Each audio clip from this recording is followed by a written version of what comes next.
Hey guys, it's Jamie Lee from Kelly Ray Photography on Etsy, and I'm here today with another tutorial. Today I'll be taking you through how to use the cube template in Adobe Photoshop.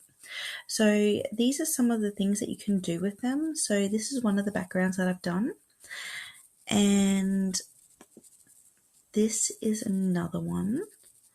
So I'm going to be using our basic cube template that's going to look like this.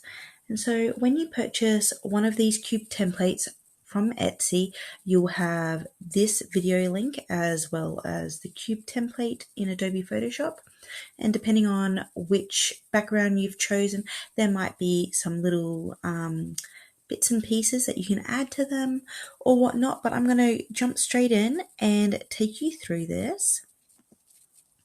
So what you're going to do is you're going to open this background up in Adobe Photoshop, and it'll have your grid overlay and it'll have your background here.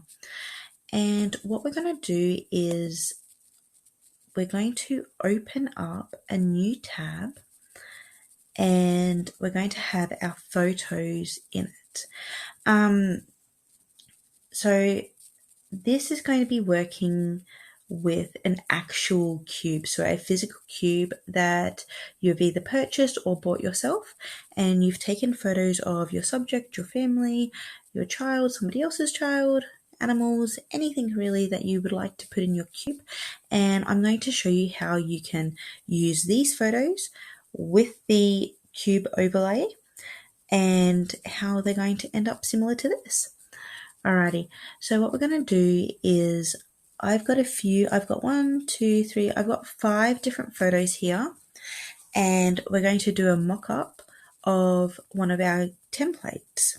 So what you would do is you would start with your first image, and we're going to come over here to the left-hand side rectangular marquee tool, and we're going to select the marquee tool.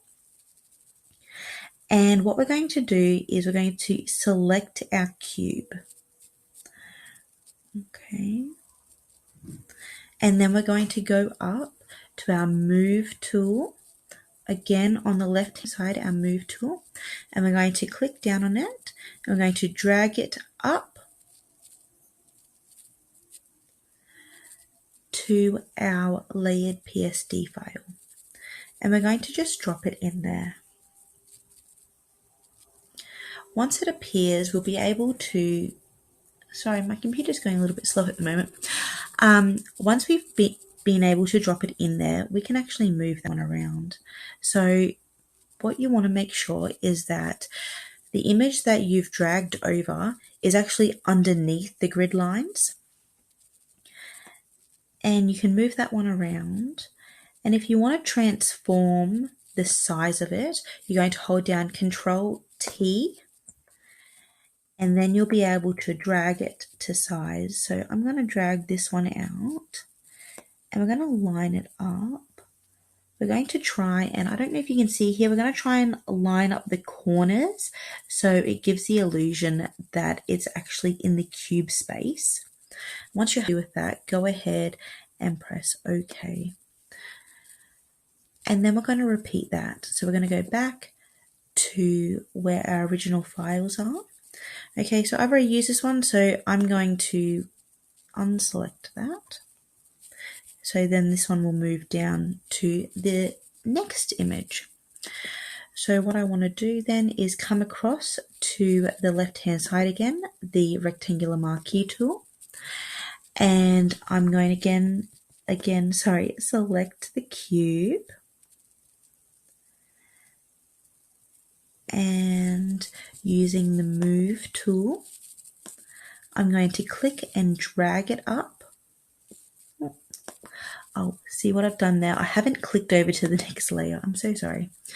Okay, so once you actually make sure that you've clicked onto the specific photo, you're going to use the move tool, and we're going to go up into the toolbar again, into the template, and we're going to drag and drop again. And so this should drop underneath the grid layers again, and it will create a different layer. So you can move this one around wherever you want. So I might want to put this one right here. And again, I'm going to Control T and I'm going to enlarge this slightly and just drag it down until I'm happy with the placement and press enter. And I'm going to go back up to my next image. So I'm going to hide this one because we're going to move down to our third image. I'm going to deselect my previous selection. We're going to go into the left hand side again and select the marquee tool. We're going to highlight this cube again. We're going to come up to the move tool. We're going to click and hold it down and we're going to drag it into our template layer again and just drop it in there. Again, it's underneath the grid, so that's fantastic. I can move this one around. There. I'm going to Control T and I'm going to enlarge it, drag and enlarge.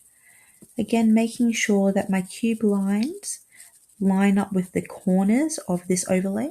Once I'm happy, I'm going to select enter. And then I'm going to go back again. And so you just do this time and time again until you've got all your images. So I'm on to the next layer. I'm going to deselect. I'm going to use the marker again to select the cube. I'm then going to use the move tool to click, hold and drag it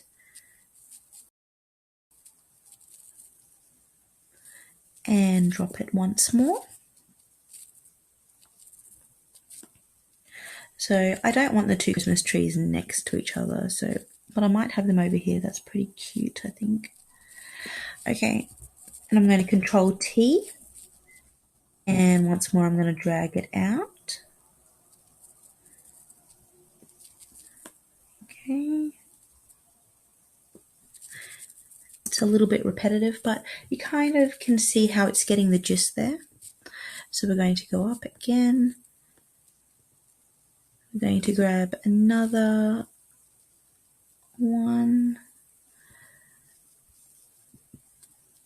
I didn't unsee those. Okay, this one, I'm going to deselect. We're going to get our marquee tool again and select our cube once more. Using our move tool on the left again, we're going to click and drag it up. And we're going to go ahead and drop it once more. Now this one, I love putting this one in the middle because what I actually do is afterwards, I go ahead and I Photoshop whatever saying that I want or whatever saying the clients might want. They might want their family name or the year or Merry Christmas.